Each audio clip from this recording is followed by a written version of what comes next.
Tombstone, Arizona Territory, July 1, 1887.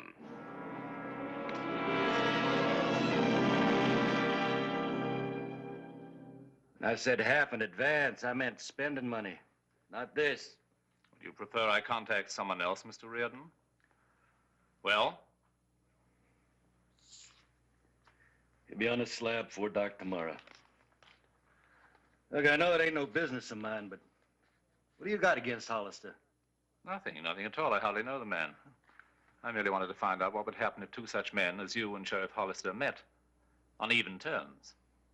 You saying you want me to call him out gun to gun?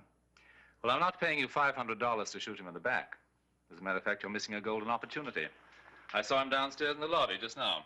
You're loco, Plum, dog loco. Well, that's the way it has to be, face to face. You do want the other half of that bill, don't you? You want that kind of shootout, you do it yourself.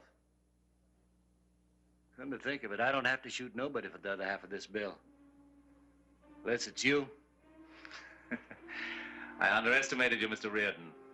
Of course, I'll pay you.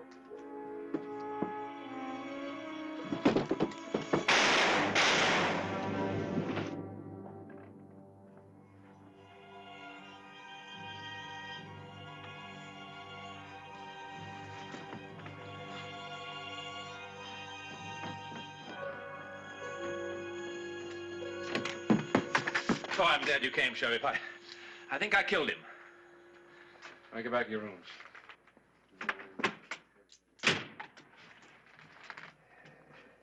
He is dead, isn't he? Yeah, he's dead.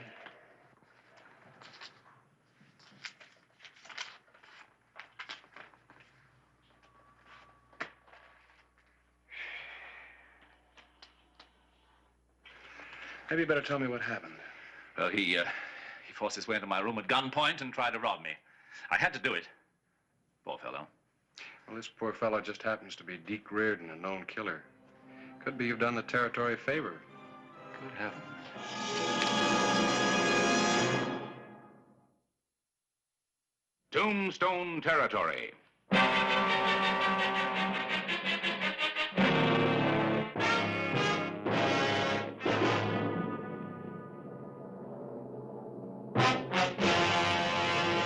An actual account from the pages of my newspaper, the Tombstone Epitaph.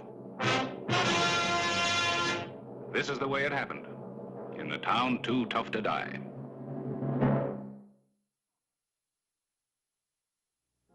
Doesn't look counterfeit. Might as well be. It's not worth a nickel without the missing half. Just a piece of paper. Unless Reardon knew that he was going to get the rest of the bill. Well, it's too late now. Just goes to prove you can't take it with you. Harris, what do you know about Arm Brewster? One of Europe's foremost journalists. Out here to do a series of articles on the American frontier. Well, you know all that. What's bothering you, Clay? Why all the questions? Something just doesn't sit right. Reardon wasn't a thief. He was a hired gun, a professional killer. Are you suggesting he wanted to kill Arm Brewster? Could be. Well, I've heard some wild-haired things in my day, but this one tops the list. Your own words prove you're wrong. You said that Reardon was a hired gun, right? Right. Well, a hired killer has to be hired. Whoever does the hiring usually has a reason for wanting somebody killed. Now, who would want to have Arm Brewster killed? Whoever has the other part of this. And the reason? Whoever this mysterious somebody is, he must have some reason. Well, one of my customers.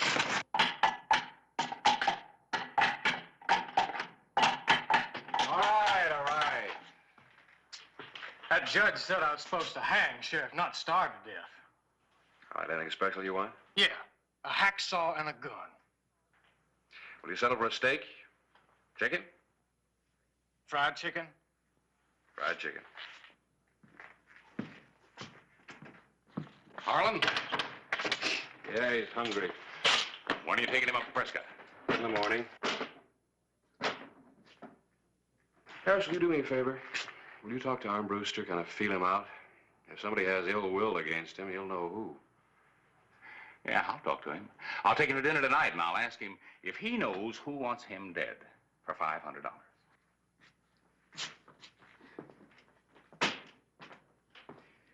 You'll probably hear him laughing all the way here from the hotel. All right, I'll be listening.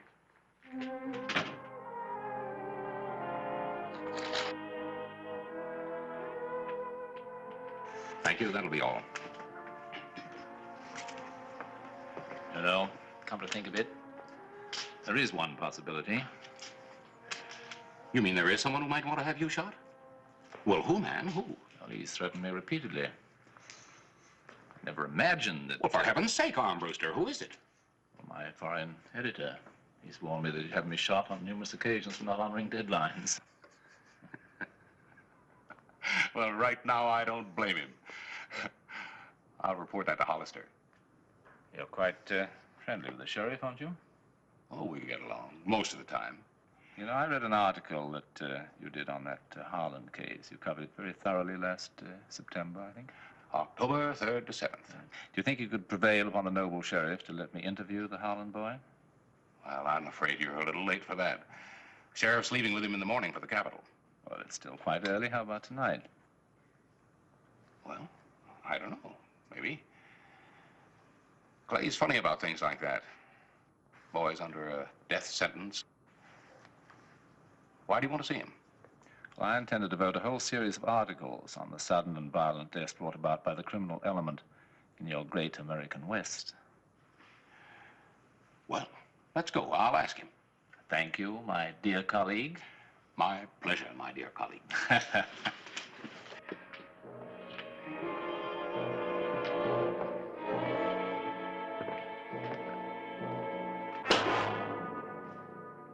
Well, the first couple of times, it's kind of scary, I guess.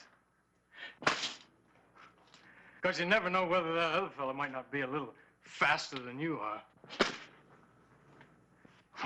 But then after a while, all that scariness just goes away. Gets real easy. Gets to be just like it was nothing. Nothing at all. And I could take any of them without even trying to, because I was top gun. You hear me, mister? Top gun. Nobody in this whole world can take Danny Harlan. Nobody. It wasn't the money, was it, Harlan? You would have been the same without money, wouldn't you? You had to kill so you'd feel bigger and better than men wiser and smarter than yourself. Isn't that the truth? You had to kill. Your miserable little ego demanded it. Isn't that right? You let me alone. Go on, get out of here and let me alone. What's wrong, Harlan? You afraid? Does the thought of the noose frighten you? Shut up, will you? Will you just get out and shut up? Don't whisper, Harlan. You're tough. You're a killer. People fear you. A man like you should roar, not whisper. You're a tiger, Harlan. You were a tiger when you were killing other men. Are you going to die like a bleating lamb? I'll kill you. You hear me? I'll kill you. That's it, Harlan. A tiger. Not a bleating lamb who's terrified of the butcher's steel. Die as you lived, Harlan, and 3 million people will read about your death and remember. Don't disappoint them, Harlan. Don't let them realize you were really a terrified sheep at heart who masqueraded as a tiger. We must help them believe what we want them to believe, Harlan. Don't let them down. Don't let them down.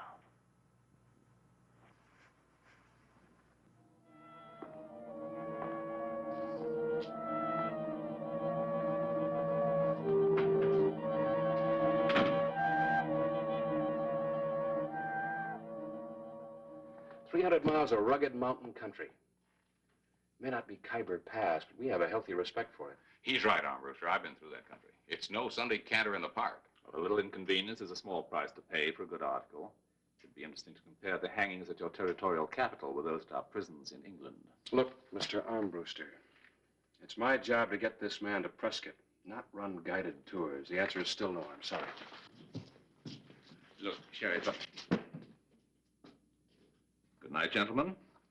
I'll get my sleep.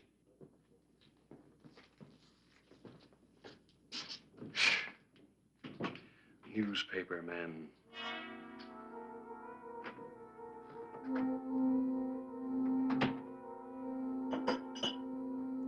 Good evening, Mr. Armbruster. Why, Dr. Froelich, this is a surprise. It's a long way from St. Louis. What brings you here to Tombstone? You, Mr. Armbruster. Well, surely my article on your most excellent sanitarium wasn't that bad. Your description of the mental processes of some of my psychopathic cases was very interesting. Thank you. As a matter of fact, so interesting that I made it a point to acquire and read more of your writings. You flatter me. Flattery is not my intention, Mr. Armbruster. I haven't traveled 1,000 miles for that. You made a gentleman's agreement that you would remain in my care. Since you won't help yourself, I have come to help you. Help me? You're a very sick man, and you're aware of your sickness. It shows like a beacon in your writing. Look here, Dr. Froelich. No layman could have the inside of the criminal mind, such as you described in your article, unless he himself experienced such urges and pressures. I appreciate your concern, Doctor, but I haven't the time to discuss it now. And now, if you'll excuse me, I have things to do. I had hoped you would be cooperative. Come back to my sanitarium and let me help you. It's getting late, Doctor. Do you mind? Then I will have to help you despite of yourself, Mr. Armbruster. And what do you mean by that? I shall be forced to have you brought there. I'm sorry you had to say that. Let go! Let go! What do you think you're doing? I regret the necessity of this, Doctor. I'd regret being committed to an institution even more.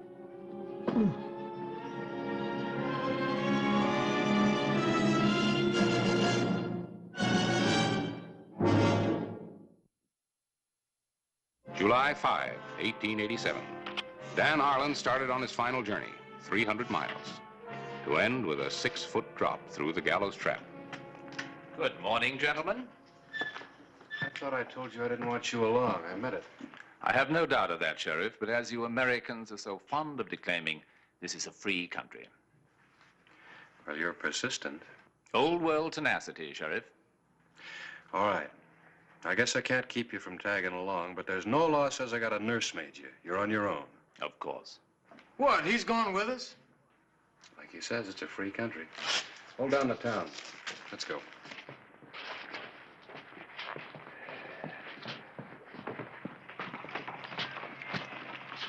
Well, have a good trip, men. I fully intend to. Oh, yeah. Swell trip.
Hold it up.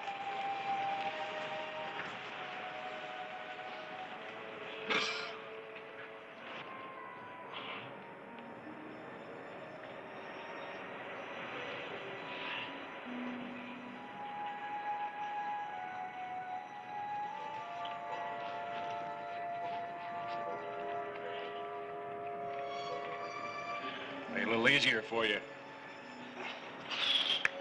Run in front.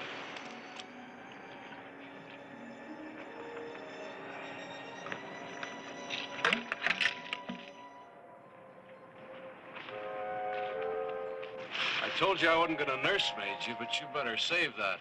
We got a long way to go to the next water hole.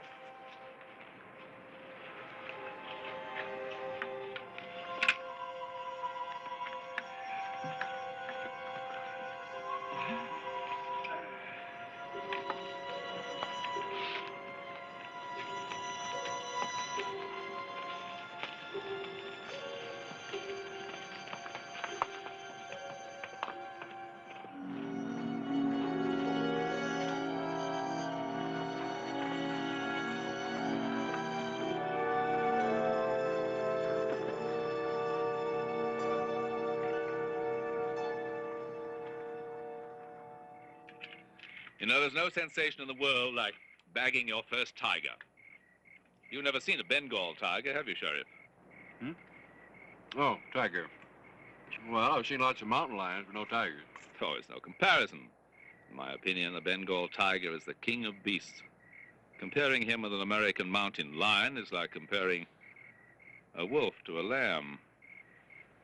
I've always admired these wild creatures that struggle so fiercely for their freedom, preferring death to submission. No Judas goat leads them meekly to the butcher's blade. If they have to die, they die fighting. And I've known more than one that escaped what was thought to be certain death or capture. Yeah, I suppose so. Come on, Harlan, finish it up. It's time to roll in.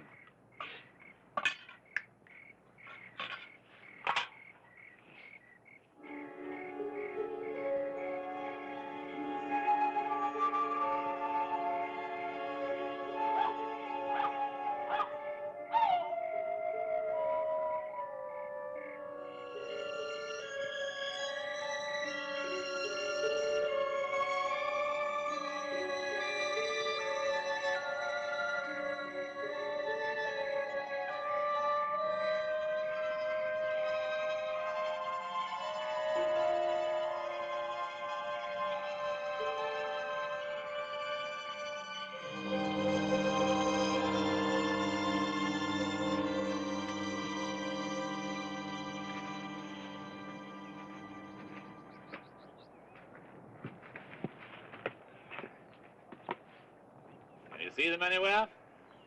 They can't have strayed very far. Yeah, over there. You get breakfast started while I round him up. Keep an eye on him. All right.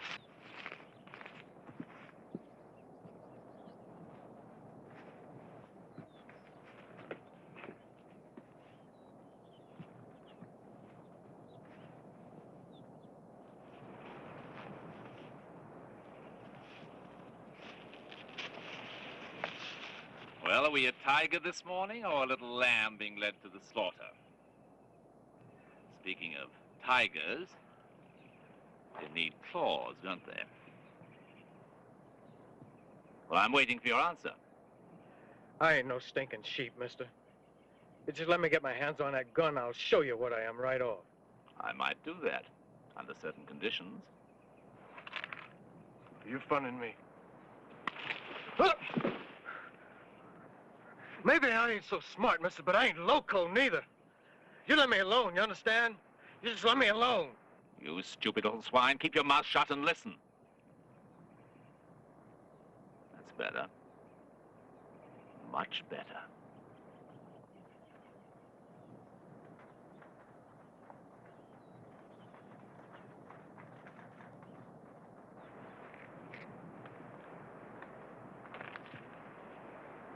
One bullet. Make it count. You'll have money, a horse, and be over the border before the authorities know of your escape. All that money in one little piece of paper. Beat Hollister and you'll get the rest. If you lose, it won't matter. I ain't gonna lose, because I've been practicing drawing from the belt since I was 10.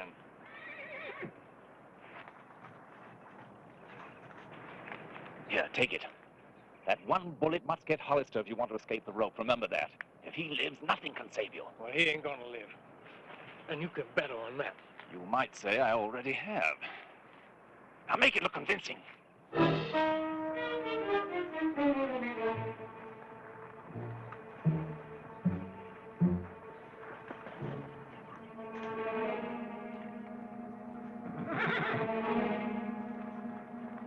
You're a tiger, Harlan, remember? A tiger. Yeah, that's right. Tiger.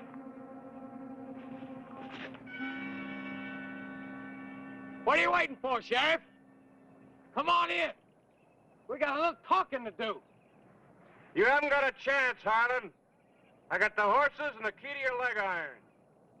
You're playing a losing game. Now let Mr. Armbruster go and pitch the gun. Ha! I got nothing but a noose waiting for me. No matter what happens, I can't be no worse off. I'll make a deal with you. We fight it out, man to man. I'll put my gun in my belt, then you step out and we draw, even. What about it, Sheriff? You got the nerve to try me? All I gotta do is wait, Harlan. Well, what about the newspaper gent? You forgetting him? I got a hanging note already, so it ain't gonna hurt me none if I blow his head off. Make up your mind, Sheriff. All right. Turn him loose.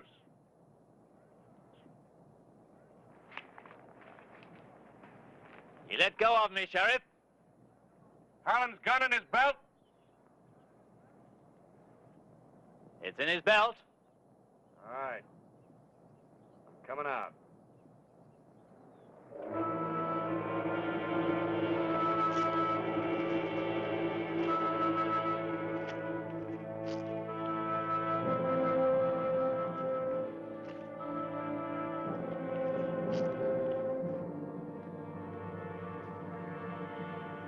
Go ahead. Make your play.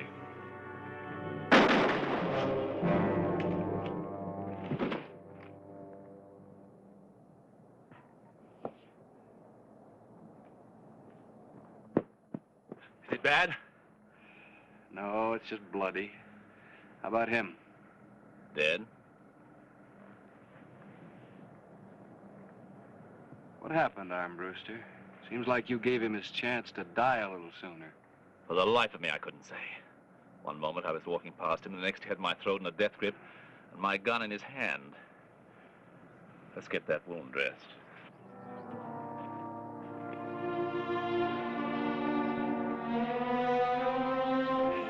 There's some bandages in my saddlebag.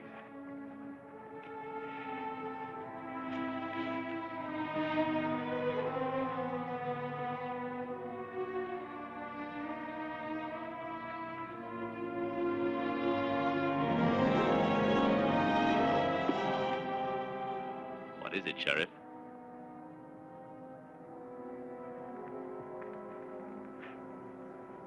Who did you expect to get killed, Armbruster? Or didn't it matter to you? I'm afraid I don't follow your meaning. I wasn't altogether wrong about Reardon up in your hotel room, was I? Who was he supposed to kill to get this half? You, Sheriff. Nothing personal, of course. It was just a matter of observation, so that my writings could have that touch of realism for which they're so famous. You'd pay to have a man killed just so you could watch it and then write about it? Of course. But in doing so, I bring this moment of torment. Vicariously, of course, to 3 million readers, a fitting tribute for any man. Well, it's too bad they won't be able to read your account of your own hanging. I'm sorry, Sheriff, but I have other plans. First, I had to kill Reardon, then Dr. Froelich. Dr. Froelich? Oh, yes, I'm sure his body's already been found in an alley in Tombstone. Now, Sheriff, it's your turn. I'll say goodbye.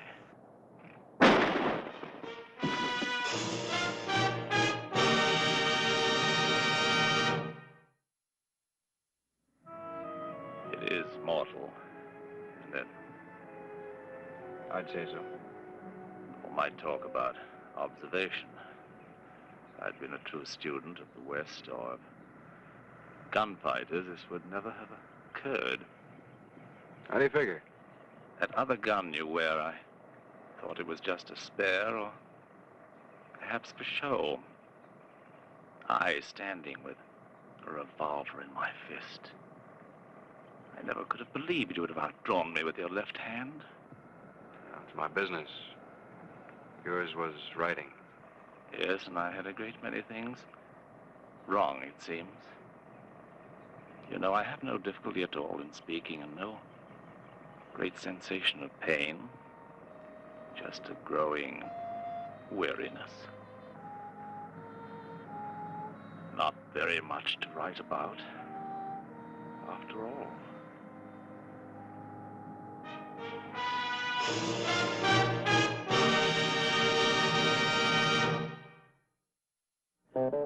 Whistle me up a memory, whistle me back where I wanna be, whistle a tune that'll carry me to Tombstone territory.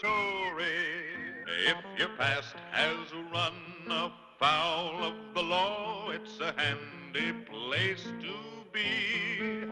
'Cause your future's just as good as your draw in Tombstone territory. Whistle me up a memory, whistle me back where I wanna be, to Tombstone territory.